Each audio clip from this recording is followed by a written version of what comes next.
મણિપુરમાં ભડકેલી 3 માસ કરતાં પણ વધુ સમયની હિંસાને લઈને મણિપુરમાં થઈ રહેલી હિંસા તેમજ 100 કરતાં પણ વધારે લોકોના થયેલા મોત તેમજ મહિલાઓ પર થયેલા અત્યાચારો તેમજ આજે પણ હિંસા જારી રહેવાના કારણે આ હિંસા કેમ કંટ્રોલમાં આવતી નથી અને તેને લઈને કોંગ્રેસ તેમજ સાથી પક્ષોના ઇન્ડિયા ગઠબંધન દ્વારા સરકારને આ મુદ્દે વારંવાર ચર્ચા કરવાની તેમજ 3 માસ કરતાં પણ વધુ સમયથી ચાલી રહેલી હિંસાના કારણે મણિપુરમાં 100 કરતાં વધારે લોકોના મોત થયા છે તેમજ 600 કરતાં પણ વધુ એફઆઈઆર નોંધાઈ છે તેમ છતાં પણ આજે હિંસા કેમ ભડકી રહી છે અને કેમ આ હિંસા શાંત થવાનું નામ લેતી નથી તેને લઈને મણિપુરની હિંસાને લઈને સંસદના બંને ગૃહમાં ચર્ચા કરવા માટે વિપક્ષ ઇન્ડિયા ગઠબંધન દ્વારા સરકારને વારંવાર રજૂઆત કરવા છતાં પણ સરકાર દ્વારા આ મુદ્દે કોઈ ચર્ચા કરવામાં ન આવતા સરકાર વિરુદ્ધમાં વિપક્ષ દ્વારા અવિશ્વાસ પ્રસ્તાવ લાવવામાં હતો, જેના પ્રથમ દિવસે થયેલી ચર્ચામાં મણિપુરની ઘટના તેમજ મણિપુરની સ્થિતિને લઈને ચર્ચા કરવામાં આવી હતી તેમજ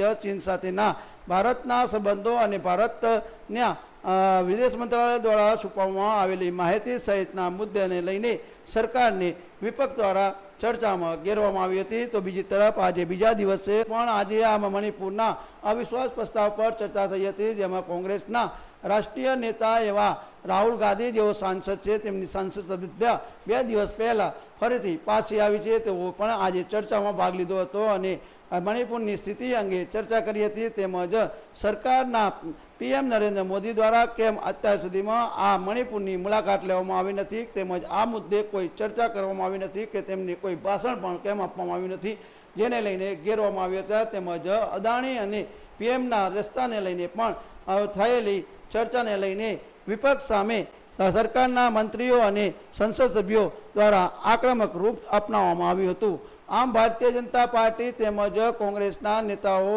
વચ્ચે જે બે તીખી નોકઝોક પણ જોવા મળી હતી અને સંસદ સભ્યો જે પોતાના વર્ચસ્વમાં રહેવા માટે અધ્યક્ષ દ્વારા વારંવાર પણ તેમને શાંત થવા માટેની પણ તેમને ચીમકી આપવામાં આવી હતી। પહેલા ઇન્ડિયા ગઠબંધન દ્વારા રાહુલ ગાંધીના જે ભાષણના મુદ્દેને લઈને જે વિપક્ષના વિરોધ કરી રહેલી સરકારના મંત્રીઓ અને સાંસદો સામે પ્રસ્તાવમાં સંસદના બંને ગૃહોમાં થયેલી ચર્ચામાં રાહુલ ગાંધી તેમજ કોંગ્રેસના રાષ્ટ્રીય અધ્યક્ષ મલ્લિકાર્જુન ખડગે તેમજ કોંગ્રેસ અને ભારતીય જનતા પાર્ટીના નેતાઓ અને મંત્રીઓએ ભાગ લીધો હતો। આજના અવિશ્વાસ પ્રસ્તાવ મુદ્દે રાહુલ ગાંધીના ભાષણ પછી સ્મૃતિ ઈરાની તેમજ અન્ય મંત્રીઓ દ્વારા પણ વિપક્ષના આ અવિશ્વાસ પ્રસ્તાવને લઈને ઈરાની તેમજ અન્ય મંત્રી અને સાંસદો દ્વારા પણ આ કોંગ્રેસના તેમજ ઇન્ડિયા ગઠબંધન દ્વારા લાવવામાં આવેલા આ અવિશ્વાસ પ્રસ્તાવને લઈને ચર્ચા કરવામાં આવી હતી તેમજ તેમને 370ની કલમને લઈને પણ ચર્ચા કરવામાં આવી હતી અને સ્મૃતિ ઈરાનીએ 370ની કલમથી જે જમ્મુ કાશ્મીરમાં થયેલા ફાયદાની વાત કરી હતી। તો મણિપુર પર લાવવામાં આવેલા અવિશ્વાસ પ્રસ્તાવને લઈને પણ જો સરકાર આટલી ચિંતિત ના હોય તેવું લાગી રહ્યું છે, કારણ કે ભારતીય જનતા પાર્ટીના નેતાઓ અને મંત્રીઓ મણિપુર અવિશ્વાસ પ્રસ્તાવ પર ચર્ચા કરી અને સંવેદના વ્યક્ત કરવાના બદલે 370ની કલમ તેમજ જમ્મુ કાશ્મીર તેમજ અન્ય રાજ્યોની વાત કરી રહ્યા છે। તે બતાવે છે કે મણિપુરના મુદ્દે કેન્દ્ર અને રાજ્યની સરકાર કોઈ ગંભીરતાથી પગલાં લેવા માંગતી નથી અને આ હિંસા ભડકાવવામાં તે મહત્વપૂર્ણ ભૂમિકા ભજવતી હોય તેવું લાગી રહ્યું છે। પ્રસ્તાવ મુદ્દે ચર્ચા કરતા રાહુલ ગાંધીએ જણાવ્યું હતું કે મણિપુરના લોકોની સ્થિતિ ખરાબ છે અને મણિપુરને 2 ભાગમાં વહેંચવાનું કામ આ સરકાર કેન્દ્ર અને રાજ્ય સરકાર દ્વારા કરવામાં આવ્યું છે। આમ મણિપુરની જે સ્થિતિને લઈને મણિપુરના લોકોની જે હત્યા થઈ છે તે મણિપુરના હત્યા નહીં પણ ભારત માતાની હત્યા થઈ હોવાનું પણ રાહુલ ગાંધીએ જણાવ્યું હતું। આમ ભારતીય જનતા પાર્ટીના સરકારને હત્યારી સરકાર ગણાવી અને રાહુલ ગાંધીએ ભારતીય જનતા પાર્ટીની સરકારને ઘેરવાનો પ્રયાસ કર્યો હતો। स्पीकर सर, सबसे पहले मैं आपका धन्यवाद करना चाहता हूं कि आपने मुझे लोकसभा में रीइंस्टेट किया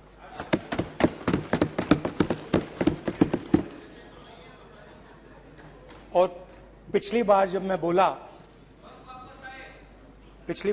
बोला तो शायद मैंने आपको थोड़ा कष्ट भी पहुंचाया, क्योंकि मैंने इतनी जोरों से अदानी जी पे फोकस किया कि जो आपके सीनियर नेता हैं, शायद उनको थोड़ा कष्ट हुआ, तो वो जो उनको कष्ट हुआ, छोड़िए। हमेशा अडानी पे अभी भी कष्ट हो रहा है। वो जो कष्ट विषय पे हुआ, आइए, अभी भी कष्ट हो रहा है। विषय पे आइए, विषय पे। अभी भी कष्ट हो रहा है, अभी भी कष्ट हो रहा है। ये देखिए, ये सारे नहीं बैठो, मगर सुनिए ये है। तो वो जो कष्ट हुआ 1 2 3 4 5 उसका असर शायद आप पे भी थोड़ा हुआ, तो इसके लिए मैं आपसे माफी मांगता हूं। मगर मैंने सिर्फ सच्चाई रखी थी। मगर आज जो मेरे बीजेपी के मित्र हैं, आज आपको डरने की जरूरत नहीं है, डरो मत, क्योंकि आज जो मेरा भाषण है, डरो मत, और आप डरो मत।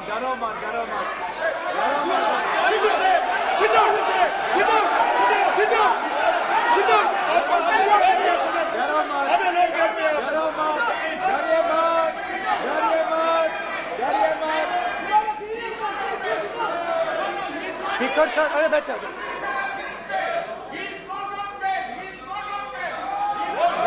ब्रदर। तो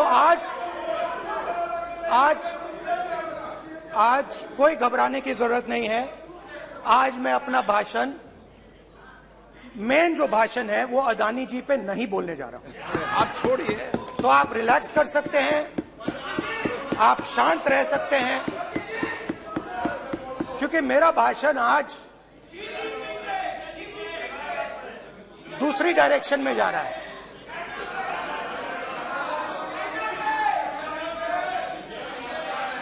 रूमी ने कहा था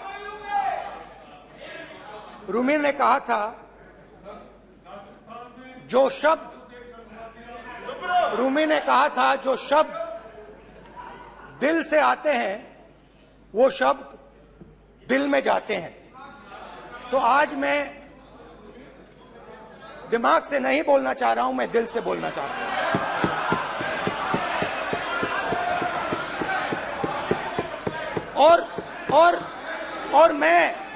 और मैं आज आप लोगों पर इतना आक्रमण नहीं करूंगा। मतलब एक दो गोले जरूर मारूंगा, मगर इतना नहीं मारूंगा। तो आप रिलैक्स कर सकते हैं। डरिए मत।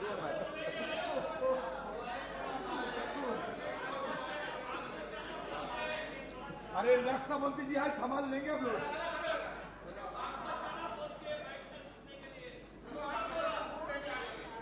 पिछले साल 130 दिन के लिए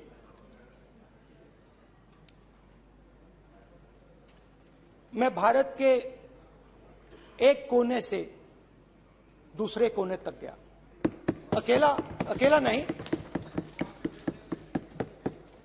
बहुत सारे लोगों के साथ।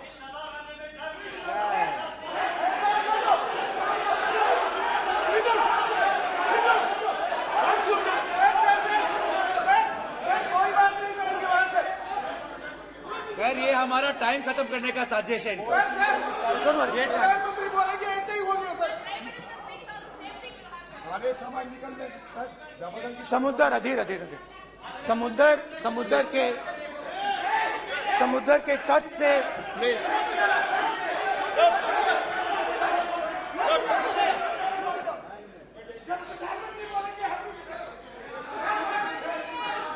माननीय सदस्य प्लीज ऐसे धमकाने का बात की मत बोलो यहाँ पे।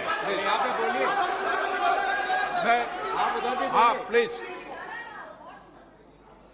मैं समुद्र के तट से कश्मीर की बर्फीली पहाड़ी तक चला। नहीं, लद्दाख को मैंने नहीं छोड़ा। यात्रा अभी खत्म नहीं हुई है, यात्रा जारी है। और जरूर लद्दाख आएंगे, घबराइए मत। बहुत सारे लोगों ने मुझसे पूछा यात्रा के दौरान, यात्रा के बाद कि राहुल तुम क्यों चल रहे हो, क्या तुम्हारा लक्ष्य क्या है, कन्याकुमारी से कश्मीर तक क्यों जा रहे हो। और जब वो मुझसे पूछते थे, शुरुआत में मेरे मुंह से जवाब नहीं निकलता।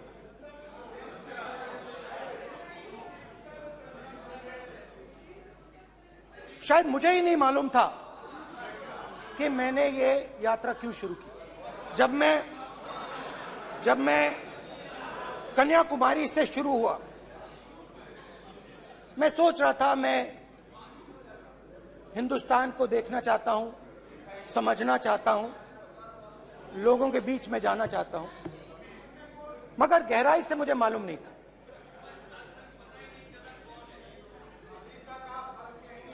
थोड़ी देर में मुझे बात समझ आने लगी।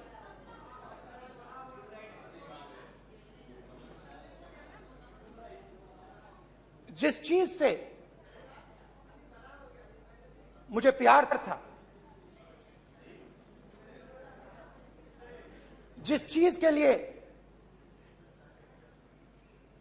मैं मरने को तैयार हूं, जिस चीज के लिए मैं मोदी जी की जेलों में जाने को तैयार हूं, जिस चीज के लिए मैंने 10 साल हर रोज गाली खाई, उस चीज को मैं समझना चाहता था। ये है क्या जिसने मेरे दिल को इतनी। भाई आप रनिंग कमेंट्री बंद करो, नहीं तो हम भी चालू करेंगे। सुनने का अपना धैर्य रखो। जिस चीज ने मेरे दिल को इतनी मजबूती से पकड़ रखा था, उसको मैं समझना चाहता। शुरुआत में जैसे मैंने शुरू किया,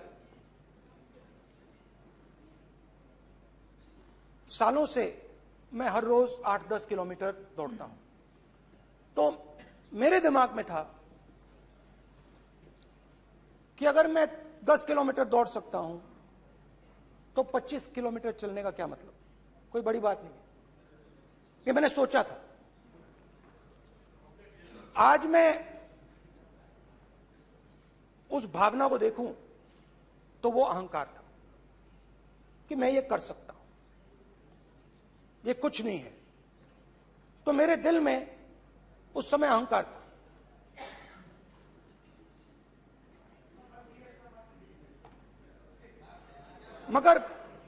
मगर भारत अहंकार को एकदम मिटा देता है, 1 सेकंड में मिटा देता है। तो हुआ क्या, 2-3 दिन में मेरे घुटने में दर्द शुरू हो गया। पुरानी इंजरी थी और जबरदस्त दर्द। हर रोज मैं उठूं और मेरे घुटने में दर्द, हर कदम में दर्द। तो पहले 2-3 दिनों में जो अहंकार था, जो मतलब भेड़िया जो निकला था, वो चींटी बन गई एकदम। जो हिंदुस्तान को अहंकार से देखने निकला था, वो पूरा का पूरा अहंकार गायब हो गया। और रोज मैं डर डर के चलूं कि क्या मैं कल चल पाऊंगा। ये मेरे दिल में डर था। और जब भी ये डर बढ़ता था, कहीं ना कहीं से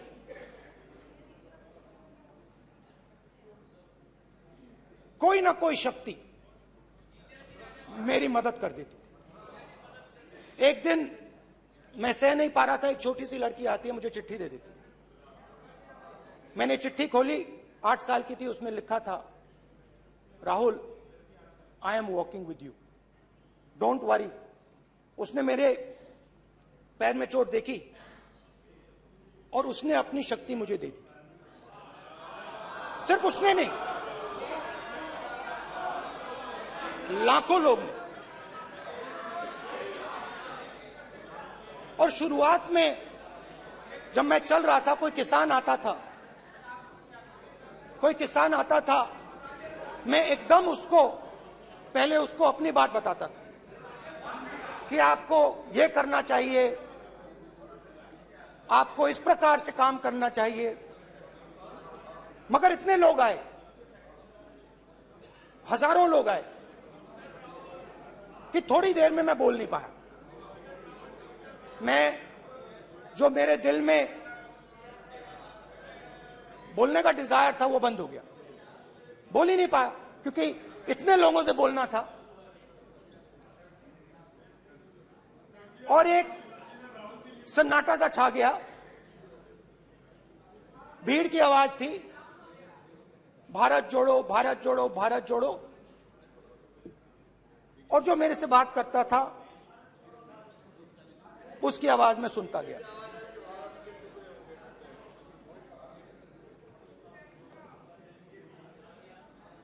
हर रोज सुबह 6 बजे से रात 7-8 बजे तक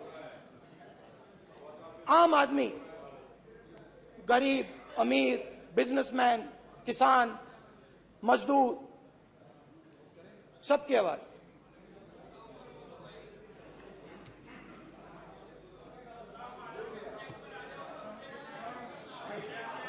आ रहा हूं। आप कल से रुके, अब थोड़ा और रुक लो, 5-10 मिनट रुक जाओ। तो ये चलता गया, मैं बात सुनता गया। और फिर मेरे पास एक किसान आया और किसान ने हाथ में रुई पकड़ी हुई थी और उसने मुझे कहा, अध्यक्ष महोदय, उसने मुझे कहा, मेरी आंख में देखकर उसने मुझे अपना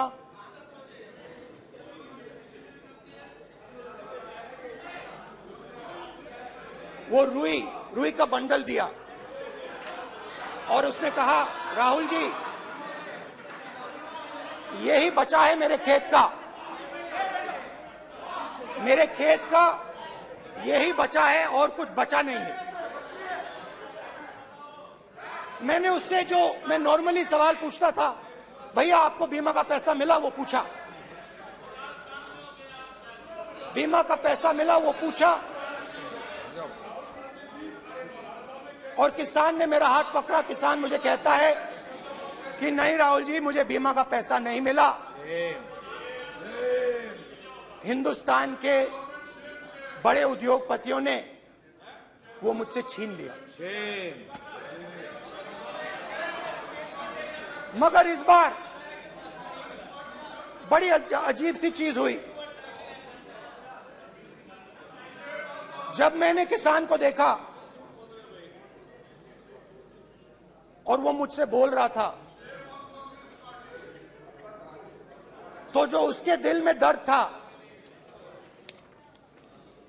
वो मेरे दिल में आया। जो उसके आंखों में शर्म थी जब वो अपनी बीवी से बात करता था, वो शर्म मेरी आंखों में आई। जब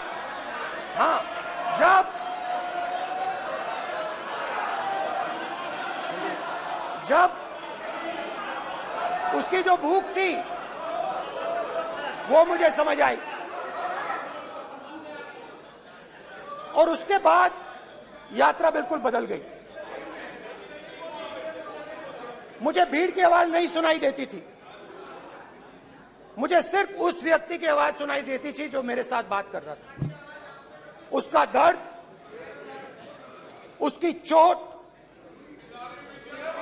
उसका दुख, मेरा दुख, मेरी चोट, मेरा दर्द बन गया। समझने की कोशिश करो।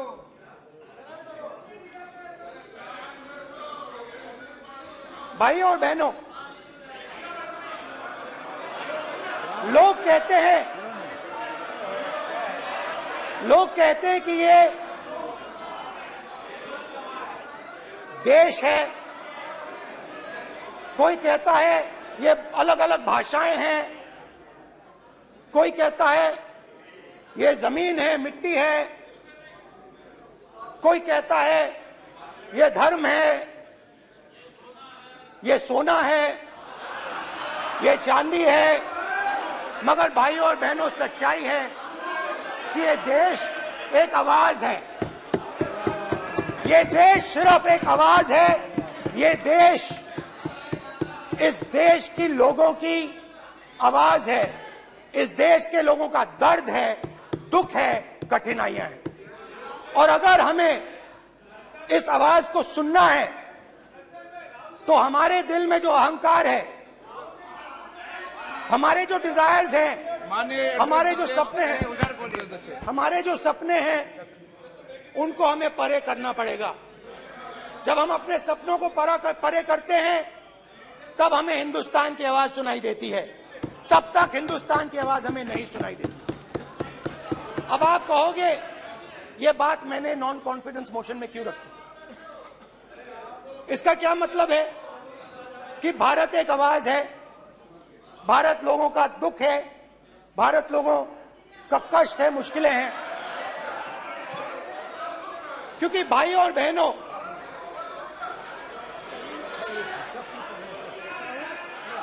अध्यक्ष महोदय, अब पूरा सूद समेत जवाब तुमको मिलेगा। फिर पूरा सूद समेत जवाब देंगे सर। फिर आप हमें मत रोकेगा सर। अध्यक्ष महोदय, फिर आप हमें मत रोकेगा सर। आप हमें मत रोकेगा। फिर आप हमें मत रोकेगा। आप हमें मत रोकेगा। फिर आप हमको मत रोकेगा। फिर हम सब देख रहे हैं, सब सुन रहे हैं, आप हमको फिर मत रोकेगा। तो स्पीकर सर, भारत एक आवाज है। भारत इस देश के सब लोगों की आवाज है। और अगर हम उस आवाज को सुनना चाहते हैं, हमें अहंकार को, नफरत को मिटाना पड़ेगा। स्पीकर सर, कुछ ही दिन पहले मैं मणिपुर गया। हमारे प्रधानमंत्री नहीं गए, आज तक नहीं गए, क्योंकि उनके लिए मणिपुर हिंदुस्तान नहीं है।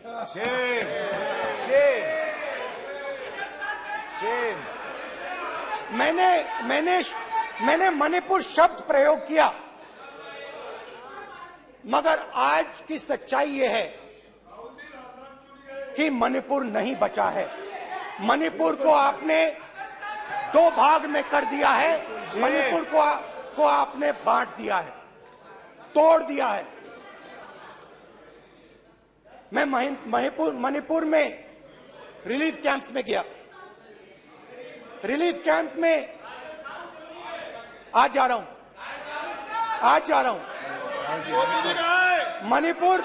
मणिपुर में रिलीफ कैंप में मैंने महिलाओं से बात की। ठीक है sir, It's not fair. You tolerate this all this. Sir, don't allow this. Sit down. पूरा टाइम देंगे। Why you are this hooligan?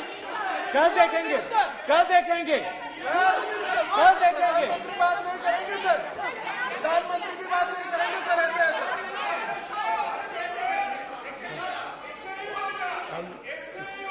सूद समेत मैं जवाब मणिपुर मिलेगा। गया और मणिपुर के कैंप्स में मैंने महिलाओं से बात की, बच्चों से बात की, जो हमारे प्रधानमंत्री जी ने आज तक नहीं किया। एक महिला मुझे कहती है, मैंने उनसे पूछा, बहन क्या हुआ आपके साथ?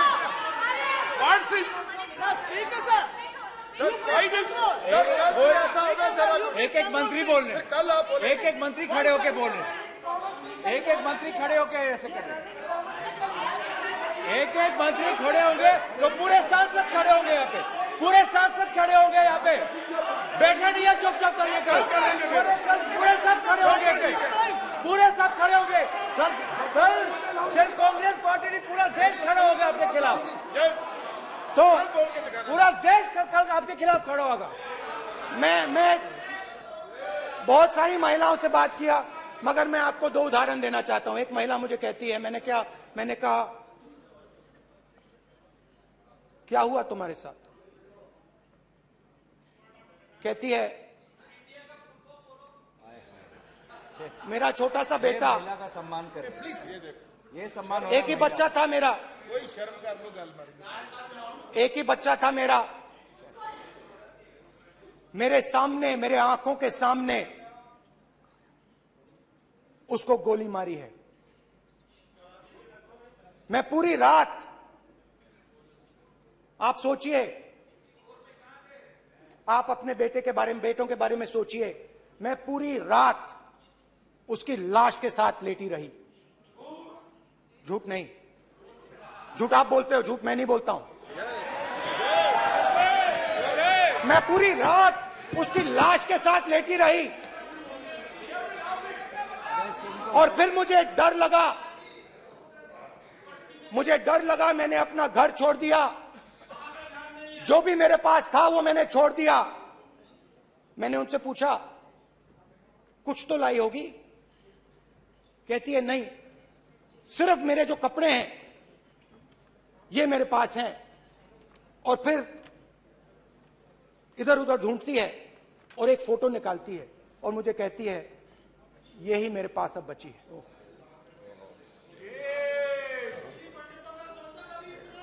एक और उदाहरण, दूसरे कैंप में मैं, एक महिला मेरे सामने आती है, मैं उससे पूछता हूं, तुम्हारे साथ क्या हुआ? क्या हुआ तुम्हारे साथ? और जैसे ही मैंने ये सवाल पूछा,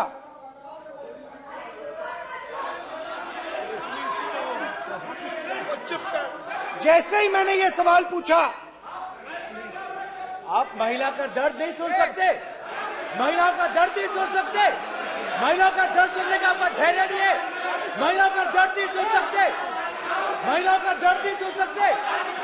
जैसे ही मैंने उससे ये सवाल पूछा, बैठो, जैसे सर, जी सर,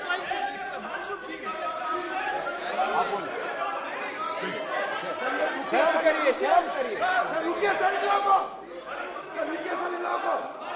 जैसे ही मैंने उससे सवाल पूछा, तुम्हारे साथ क्या हुआ, शर्म नहीं है तेरे को?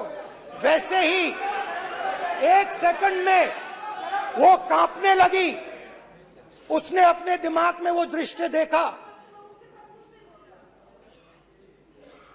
और वो बेहोश हो गई।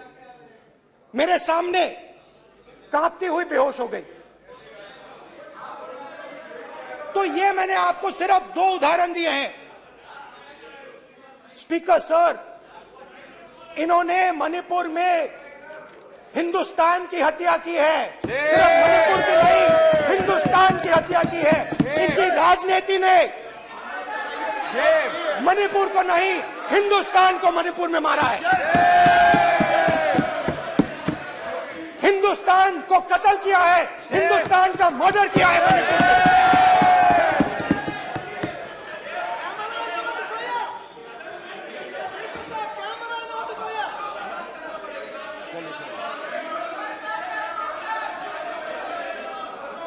अरे 2 भाग के हैं, शर्म करिए जी।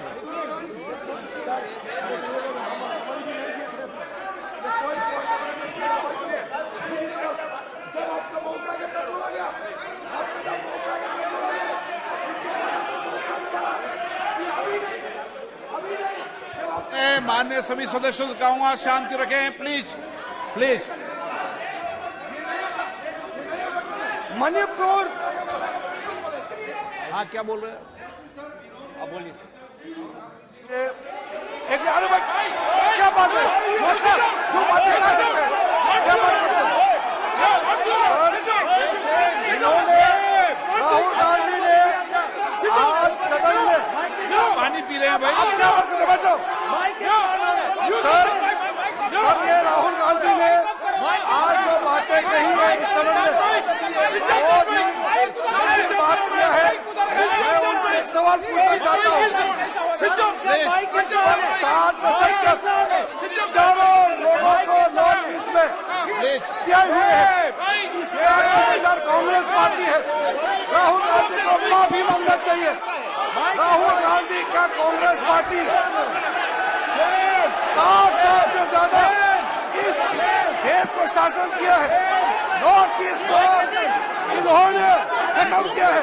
आज नॉर्थ ईस्ट में जितना मिलिटेंसी है ये कांग्रेस पार्टी ने पैदा किया है।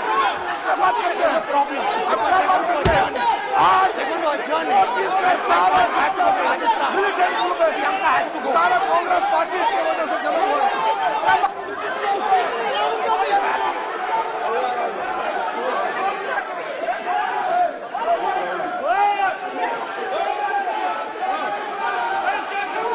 Okay, back.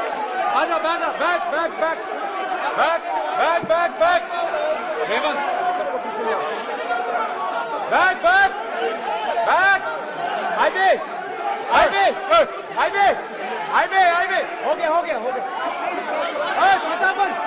प्रतापन, हो गया. Back, आप back. भाषण नहीं सुनना चाहते? Back करो. आप भाषण नहीं सुनना चाहते? प्लीज बैठिए। Back करो. Back. बैठिए प्लीज बैठिए पीछे आओ यार. प्लीज बैठिए पीछे आओ. प्लीज बैठिए।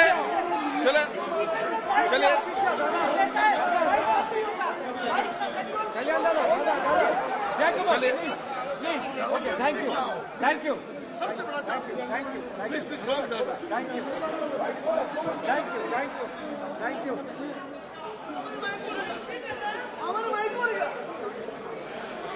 एक मिनट बैठिए एक मिनट प्लीज बैठिए बालू जी प्लीज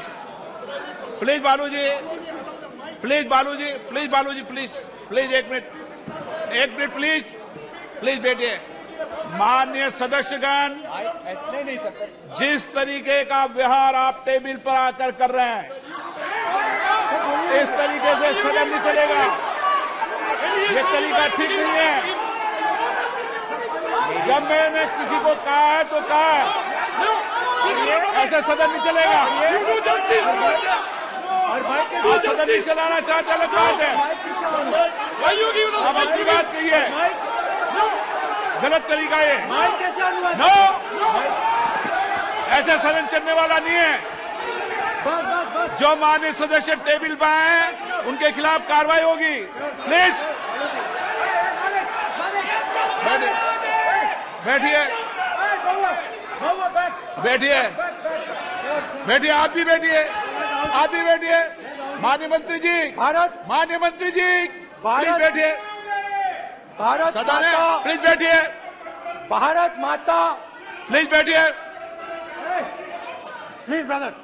मैं बहुत शांति से सुन रहा हूं। इसका तरीका ये नहीं है उचित हो कि आप टेबल पर आए। नहीं, गलत तरीका ये। आप जैसे मैंने माननीय sir please please brother please भाई पानी लो.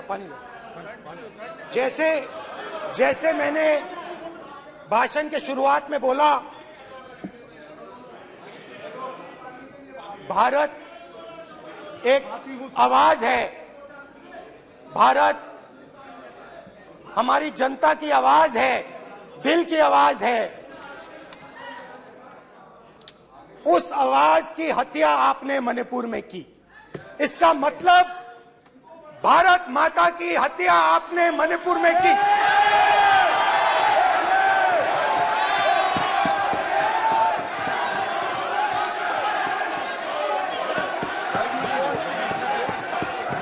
भारत माता को आपने मणिपुर के लोगों के मारा, आपने मणिपुर के लोगों को मारकर भारत की हत्या की है। आप देश द्रोही हो, आप देशभक्त नहीं हो, आप देश प्रेमी नहीं हो, आप देशद्रोही हो। आपने देश की हत्या मणिपुर में की। प्लीज प्लीज एक मिनट, प्लीज प्लीज बैठिए, प्लीज प्लीज बैठिए। अब सवाल आप उठता है, बैठना चाहते नहीं बैठना चाहते? आप बैठना चाहते नहीं बैठना चाहते? इसीलिए आपके प्रधानमंत्री बैठना चाहते आप? मणिपुर में नहीं मैं जा कह रहा हूं, सकते बैठिए आप हैं क्योंकि उन्होंने प्लीज। देश की हत्या की है। मणिपुर में हिंदुस्तान की हत्या की है, भारत माता की हत्या की है। मणिपुर के लोगों के दिल में।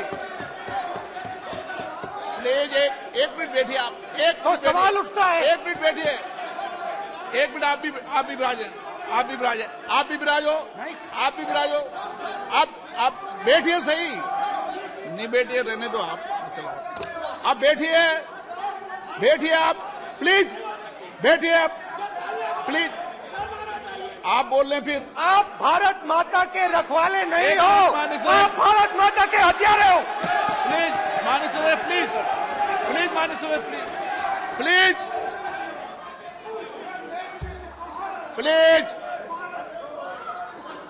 Please please please. देखिए माननीय सदस्यगण, प्लीज प्लीज। माननीय सदस्यगण, भारत मां हमारी मां है, हमें सदन में बोलते समय संयम बरतना चाहिए। मेरा अपनी मां की हत्या की बात कर रहा हूं मैं, मणिपुर में अपनी मां की हत्या की बात कर रहा हूं मैं, आदर से बोल रहा हूं। आपने मेरी मां की हत्या की मणिपुर में। एक मेरी मां यहां बैठी है, दूसरी मां को आपने मणिपुर में मारा है।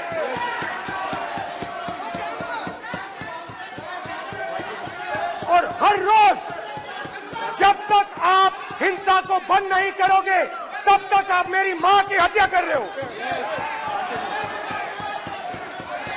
हिंदुस्तान की सेना मणिपुर में एक दिन में शांति ला सकती है, हिंदुस्तान की सेना का आप प्रयोग नहीं कर रहे हो क्योंकि आप हिंदुस्तान को मणिपुर में मारना चाहते हो।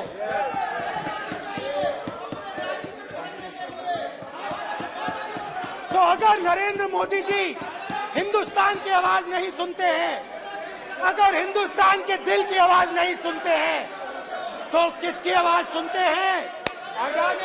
दो लोगों की आवाज सुनते हैं।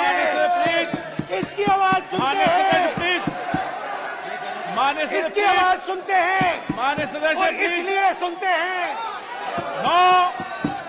नो एक गलत तरीका माननीय सदस्य, माननीय देख सदस्य, आपका लीजिए गलत तरीका है। अदानी जी के लिए मोदी जी ने क्या काम नहीं। किया है, देख माननीय लीजिए। सदस्य, आप ये पहले आप और ये क्वेश्चन बाद लेने में। गलत तरीका आपका।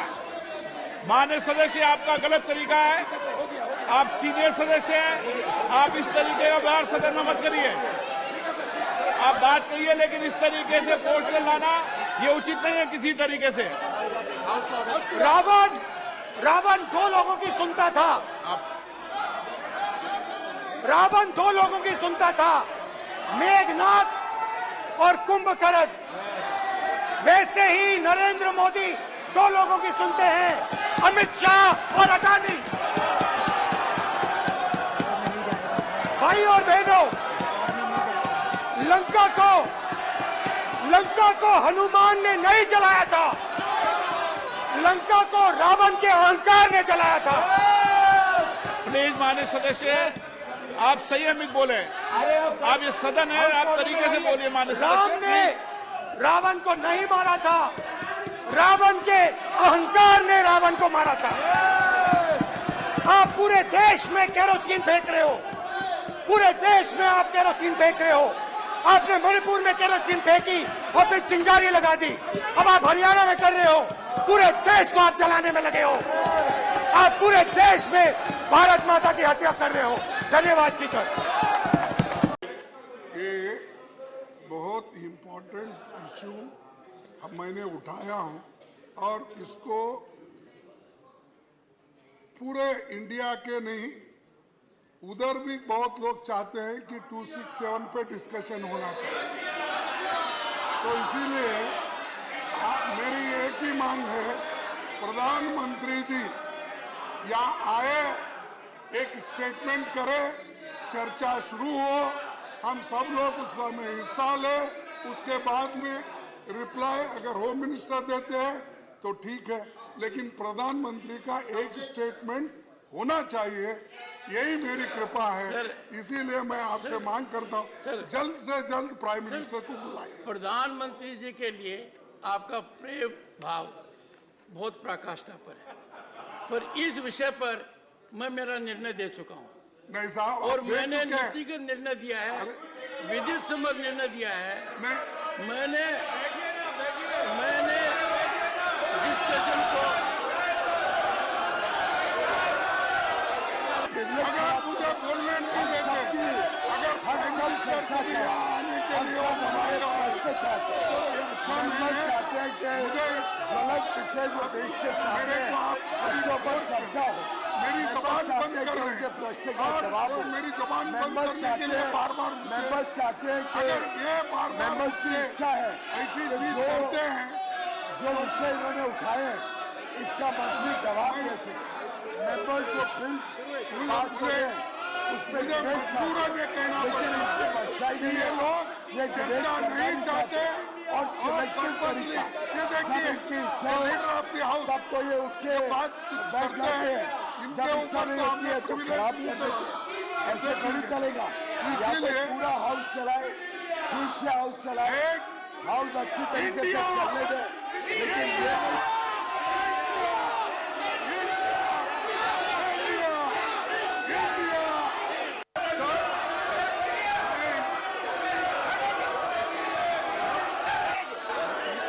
कम से कम 200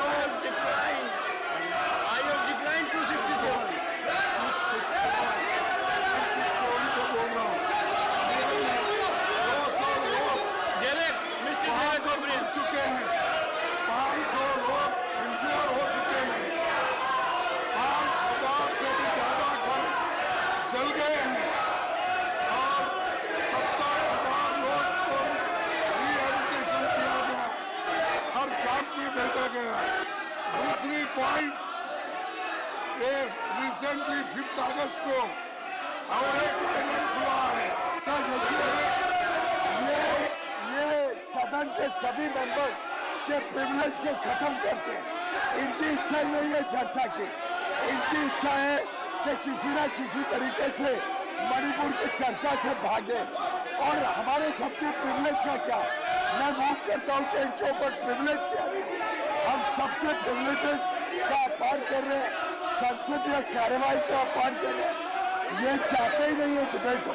इन्होंने आपका अपमान किया, आपने मिस किया, उसके बावजूद डिबेट नहीं की। मैं समझता हूँ कि इनके ऊपर प्रिविलेज होना चाहिए। 24 घंटे में 6 लोगों को मार दिए हैं और 16 इस बिशनपुर चोडापुर में डिस्ट्रिक्ट में वहां पर इतनी गड़बड़ी हो गई, पूरे लोग मणिपुर को तो बर्बाद किए, मणिपुर को डिवाइड करने वाले लोग ऑल इंडिया की बात करते हैं, यूनाइटेड इंडिया की बात करते हैं, लेकिन मणिपुर को तोड़ दिए हैं और मणिपुर का उसके टुकड़े वाले लोग देशभक्त है, देश को बर्बाद करने वाले लोग, देश को बर्बाद करने वाले, अशांति फैलाने वाले, अब हर जगह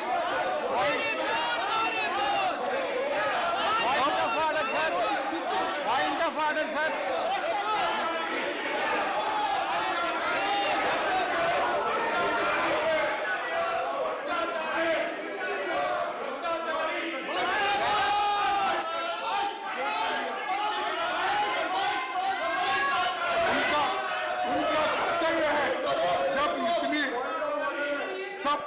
पोजीशन पूरा पूरा पोजीशन ये मांग कर रही है और 267 बोलने की मांग कर रही है। वहां पर तो मणिपुर के 2 टुकड़े कर दिए, समाज में 2 टुकड़े कर दिए, ट्राइबल में 2 टुकड़े कर दिए, सर ये बार खत्म कर दिए। करेंगे हम डरते बहस करेंगे, बुलाइए, बहस करेंगे, बुलाइए, बुलाइए 267, बुलाइए प्रधानमंत्री को, बुलाइए, बुलाइए,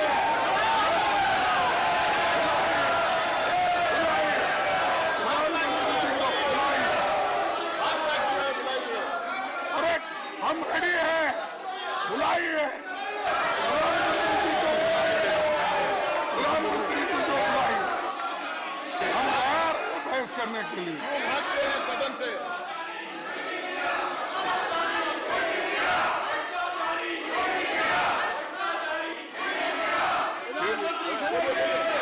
देखिए, ये देखिए, ये प्रधानमंत्री के चेले ऐसा करते हैं। राहुल गांधी ने आज सदन में पानी पी रहे हैं भाई। आप क्या बात करते बैठो सर, ये राहुल गांधी ने आज जो बातें कही है इस सदन में बहुत ही बात किया है। मैं उनसे एक सवाल पूछना चाहता हूँ। 60 दशक तक चारों लोगों को नॉर्थ ईस्ट में किया हुए है, इसका जिम्मेदार कांग्रेस पार्टी है। राहुल गांधी को माफी मांगना चाहिए। राहुल गांधी का कांग्रेस पार्टी 60 साल से ज्यादा इस देश को शासन किया है। नॉर्थ ईस्ट को इन्होंने खत्म किया है। आज नॉर्थ ईस्ट में जितना मिलिटेंसी है ये कांग्रेस पार्टी ने पैदा किया है। क्या बात करते हैं, अच्छा बात करते हैं। आज नॉर्थ ईस्ट में सारा मिलिटेंट ग्रुप है, सारा कांग्रेस पार्टी की वजह से चला हुआ है। કોંગ્રેસ તેમજ કોંગ્રેસના સાથી પક્ષો પર જે ભારતીય જનતા પાર્ટી તેમના સાથી પક્ષો દ્વારા જે ચીન સાથેના સંબંધોને લઈને જે આક્ષેપો કરવામાં આવે છે, પરંતુ જે આક્ષેપો જે છે કોંગ્રેસ પર નહીં પણ ભારતીય જનતા પાર્ટી પર લાગુ પડે છે, કારણ કે ભારતીય જનતા પાર્ટીએ ભારતીય જનતા પાર્ટીના રાષ્ટ્રીય નેતા અને પીએમ નરેન્દ્ર મોદીની જિનપિંગ સાથેની મુલાકાતમાં જિનપિંગ થયેલી વાતચીતને વિદેશ મંત્રાલય દ્વારા છુપાવવામાં આવી અને તેને લઈને પણ કોંગ્રેસને તેમજ રાષ્ટ્રીય ગઠબંધન દ્વારા કોંગ્રેસ તેમજ ઇન્ડિયા ગઠબંધનના નેતાઓ દ્વારા ભારતીય જનતા પાર્ટીને ઘેરવામાં આવી હતી, તેમજ ભારતીય જનતા પાર્ટીને દેશદ્રોહી પાર્ટી કરાર પણ રાહુલ ગાંધી દ્વારા આપવામાં આવ્યો હતો। આમ આજના અવિશ્વાસ પ્રસ્તાવ પર રાજ્યસભા તેમજ લોકસભામાં કોંગ્રેસના રાષ્ટ્રીય નેતા અને કોંગ્રેસના રાષ્ટ્રીય અધ્યક્ષ એવા મલ્લિકાર્જુન ખડગે તેમજ અન્ય નેતાઓએ પણ ભાગ લીધો હતો। તેમજ ભારતીય જનતા પાર્ટીના મંત્રી સ્મૃતિ ઈરાની તેમજ અન્ય મંત્રીઓ દ્વારા પણ અવિશ્વાસ પ્રસ્તાવને લઈને ચર્ચા કરવામાં આવી હતી, તેમજ 370ની કલમ તેમજ અન્ય મુદ્દે સ્મૃતિ ઈરાનીએ કોંગ્રેસની જે ભૂતકાળની નીતિ હતી તેને લઈને ઘેરવાનો પ્રયાસ કર્યો હતો, પરંતુ ભારતીય જનતા પાર્ટીની આ નીતિઓ માત્ર ચૂંટણી પૂરતી જ હોય છે અને પાછળથી આ અંગે કોઈ યોગ્ય પગલાં ન લેવાતા હોવાનું કોંગ્રેસ તેમજ સાથી પક્ષો દ્વારા આક્ષેપ કરવામાં આવ્યો છે। આમ ભારતીય જનતા પાર્ટી તેમજ કોંગ્રેસના બંને આમ કોંગ્રેસ અને આમ સરકાર અને વિપક્ષ દ્વારા એકબીજા પર આક્ષેપ તેમજ પ્રત્યાક્ષેપો કરીને સંસદમાં પોતાના બચાવ કરવાનો પ્રયાસ કરવામાં આવ્યો હતો અને 2024ની યોજાનારી લોકસભાની ચૂંટણીને લઈને રણનીતિ પણ તૈયાર કરવાના ભાગરૂપે અત્યારે આ એક ઉગ્ર આંદોલન થઈ રહ્યું હોવાનું પણ સરકાર દ્વારા આક્ષેપ કરવામાં આવ્યો છે। પરંતુ 2024માં યોજાનારી ચૂંટણીમાં હવે 2024માં યોજાનારી લોકસભાની ચૂંટણીમાં હવે પ્રજા કોના તરફે મતદાન કરશે તે તો આવનારો સમય બતાવશે, પરંતુ અત્યારે જે સંસદમાં અવિશ્વાસ પ્રસ્તાવ પર ચર્ચા થઈ રહી છે તે નિર્ધારિત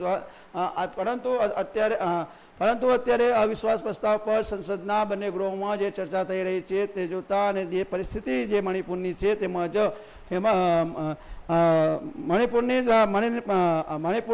મણિપુરની જે પરિસ્થિતિ છે તેમજ હરિયાણામાં ભડકેલી હિંસા તેમજ અન્ય રાજ્યોમાં ભડકેલી હિંસા અને મહિલાઓ પર થયેલા અત્યાચારોના મુદ્દે જે સંસદમાં અવિશ્વાસ પ્રસ્તાવ દરમિયાન જે ચર્ચા કરવામાં આવી છે તે ગંભીર બાબત છે અને આ બાબતને લઈને સરકાર જો વિચારશે નહીં તો 2024ની ચૂંટણીમાં લોકસભામાં તેને નુકસાન થવાનો પણ ડર રહેલો છે. આમ ભારતીય જનતા પાર્ટીને હવે અવિશ્વાસ પ્રસ્તાવ પર જે ચર્ચા થઈ રહી છે તેને કારણે પોતાની છબી ખરાવવાનો ડર છે. તો ભારતીય જનતા પાર્ટી સામે જે ઇન્ડિયા ગઠબંધન દ્વારા જે આ અવિશ્વાસ પ્રસ્તાવ લાવ્યો છે તે અવિશ્વાસ પ્રસ્તાવ પર યોગ્ય ચર્ચા અને મતદાન થશે. તેમજ પીએમ નરેન્દ્ર મોદી આ મુદ્દે શું બોલે છે તેના પર પણ વિપક્ષની નજર રહેલી છે અને તેને લઈને પણ આવનારા સમયમાં પીએમના ભાષણ પર વિપક્ષ પીએમ નરેન્દ્ર મોદી પોતાના આ અવિશ્વાસ પ્રસ્તાવ પર